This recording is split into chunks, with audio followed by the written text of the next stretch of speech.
Hello everyone, welcome to English Insight Academy, your one-stop destination for DSSB English preparation. So, I hope you all are doing well and मुझे बहुत अच्छा लगा आप लोगों का response देके कि हाँ आपको क्लासेस हेल्पफुल फील हो रही हैं। मेरा मेन मोटिव यही है कि मैं आपको एग्जैक्ट वही प्रोवाइड करूं जो उसकी आपको ज़रूरत है।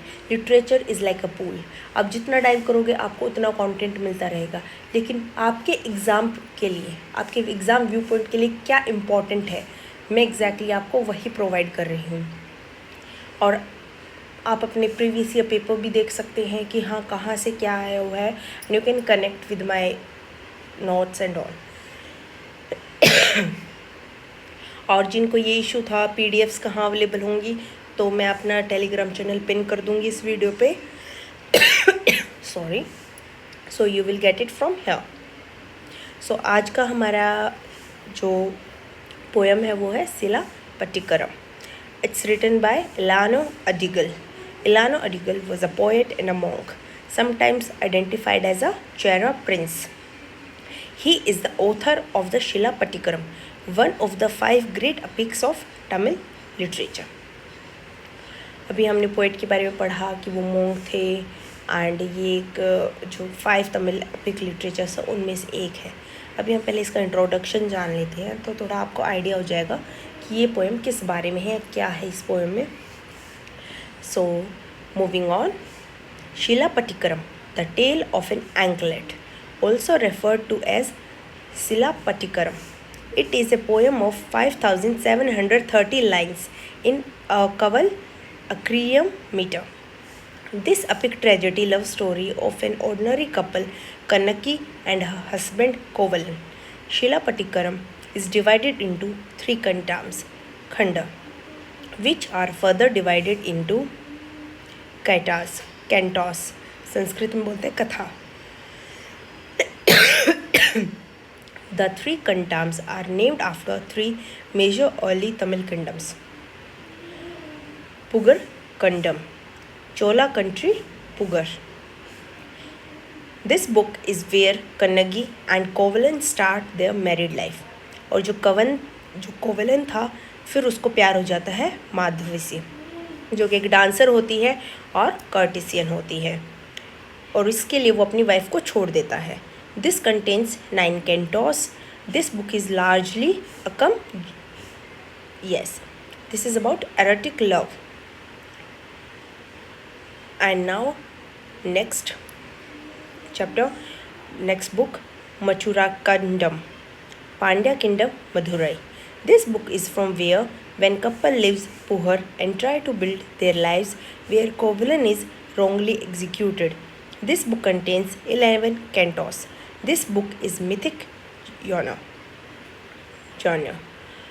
And last one is Vanchi Kandam, Chera country, Vansi. The third book begins after Kannaki has ascended to the heavens with Indra. The book contains 5 cantos. This book is heroic genre. So we will do summary one by one book. So book 1 summary. The Shila Patikaram is set in a flourishing seaport city of the early Chola kingdom. जो कन्नकी थे and कोवलन थे, उनकी नई नई शादी हुई थी, बहुत ज़्यादा प्यार में थे वो और काफ़ी अच्छे से रह रहे थे. लेकिन कुछ टाइम के बाद जो कोवलन है उनकी मीटिंग होती है माधवी से. Madhavi is also known as Matavi. सो आपको ये दोनों नाम मिल सकते हैं न्यू एग्ज़ाम. वो एक कर्टिसियन होती है, डांसर होती हैं, और जो कोवलन होते हैं वो उसके प्यार में पड़ जाते हैं. इसकी वजह से वो अपनी वाइफ को छोड़ देते हैं और वो माधवी के साथ मूव इन कर जाते हैं. दोनों साथ रहते हैं. तो जो कोवलन होते हैं वो उस पर बहुत एक्सेसिवली स्पेंड करते हैं, अपना सब कुछ लुटा देते हैं उस पर. फिर एक बार क्या होता है, एक पोएम फेस्टिवल होता है, सिंगिंग का कंपटीशन होता है. किस फेस्टिवल में? Festival for Indira, rain God. जो कोवलन होता है वो पोएम्स गाता है अबाउट अ वोएम हुज हर्ट, जो अपने लवर को हर्ट करती हैं. एंड देन जो माधवी होती है वो गाना गाती है एक मैन के बारे में जो बिट्रे करते हैं अपने लवर को. जो दोनों होते हैं वो इंटरप्रेट कर देते हैं एक दूसरे का मैसेज. कोवलन सोचता है कि इनडायरेक्टली माधवी जो है वो उसे मैसेज दे रही है, एंड जो माधवी होती है वो सोचती है कोवलन उन्हें इनडायरेक्टली ये मैसेज दे रहे हैं। दोनों का ब्रेकअप हो जाता है, सेपरेट हो जाते हैं, और जो कोवलन होता है उन्हें लगता है कि माधवी अनफेथफुल है, तो वो उन्हें छोड़ देते हैं। पहले अपनी वाइफ को छोड़ दिया, अब इसे भी छोड़ दिया। आई डोंट नो, आजकल हम ऐसे लोगों को बोलते हैं रेड फ्लैग।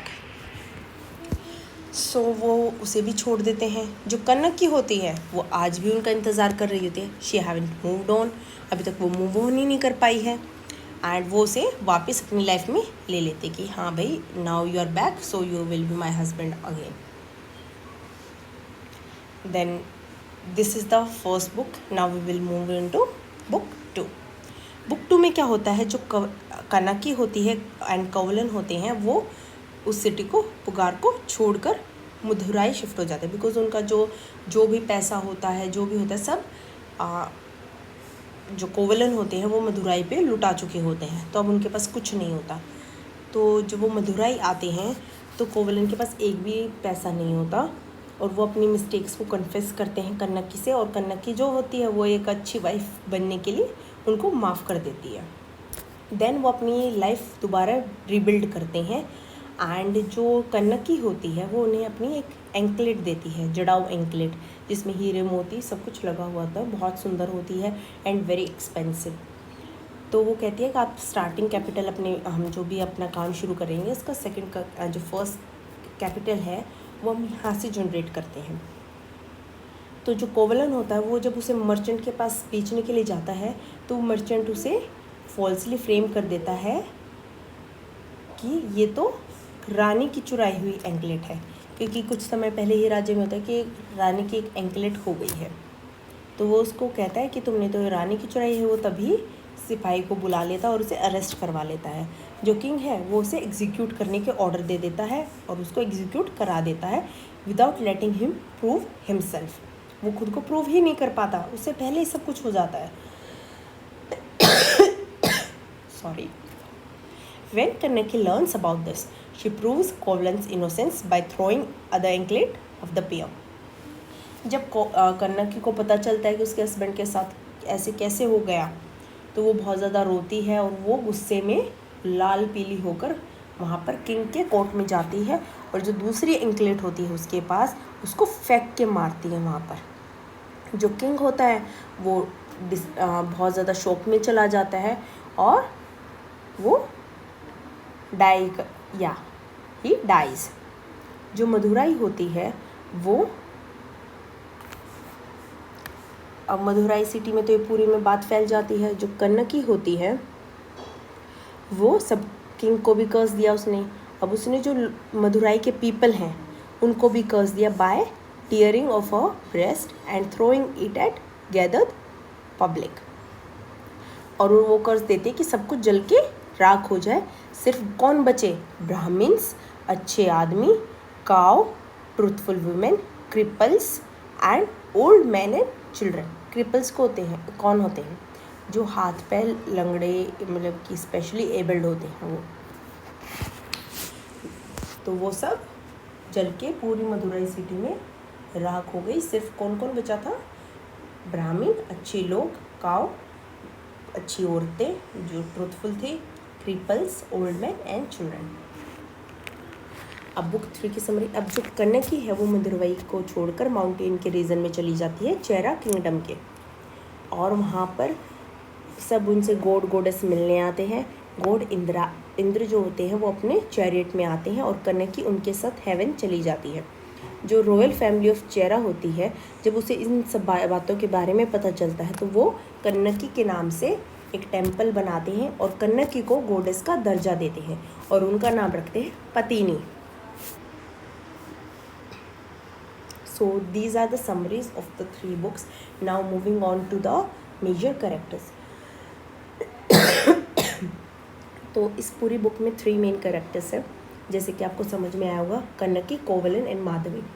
जो कन्नकी होती है वो मेन लीड है, सिंबल है लॉयल्टी का, रेटिजियसनेस का, फेमिनाइन पावर का और मोरल जस्टिस को रिप्रेजेंट करते हैं। वहीं कोवलन जो होते हैं वो वेल्थी मर्चेंट होते हैं, बट जो उनकी मोरल वीकनेस होती है वो उसकी वजह से सारी ट्रेजेडी होती है।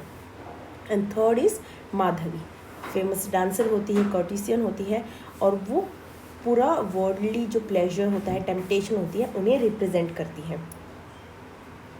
Now moving on to the themes. Love and betrayal. Yes. Can anyone yes, you can try yourself. जैसे हमने समरी की, तो of course you know. तो लव और बिट्रेल, जो कनक की कोवलन होता है, पहले उनमें प्यार होता है, फिर वो शादी करते हैं, लेकिन फिर कोवलन उनको बिट्रे कर देते हैं माधवी के लिए, क्योंकि उन्हें माधवी से प्यार हो जाता है. So this was one of the themes. Faith and Karma, जो हुआ कोवलन के साथ, कैसे वो प्यार वगैरह में पड़ा, कैसे उसने बिट्रे किया अपनी वाइफ को, ये कहीं ना कहीं फेथ भी, मतलब जो उसका कर्मा था अपनी वाइफ को बिट्रे करना, उसका रिजल्ट था जो उसके साथ हुआ, execution. Chastity and female virtue. Yes. This is about कन्नकी. कैसे कन्नकी ने एक फीमेल वर्च्यू दिखाया पूरे उसमें, कैसे उसने अच्छाइयों का वर्णन किया. जस्टिस, कैसे फिर कन्नकी ने जस्टिस सर्व किया by burning the city of Madurai. Social criticism, कि कैसे लोग वहाँ देखते रहे, उन्होंने कोवलन को बचाने के लिए, प्रूव करने के लिए मौका नहीं दिया. So this is about that. Literary features, sorry about the cough. Literary features, the epic combines Tamil Sangam poetic style and Sanskrit epic element, rich cultural description throughout the poem.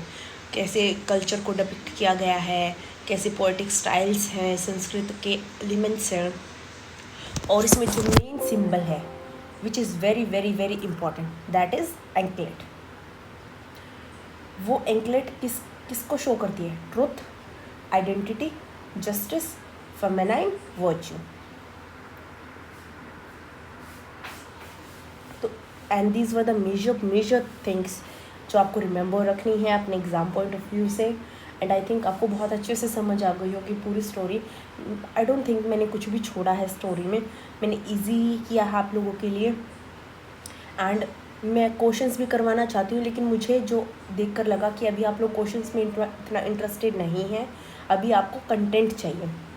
सो अभी मैं आपको content दे रही हूँ, पूरा syllabus कराऊँगी, उसके बाद we will move on to questions. So thank you for the class, and really very heartfelt thank you for listening to me.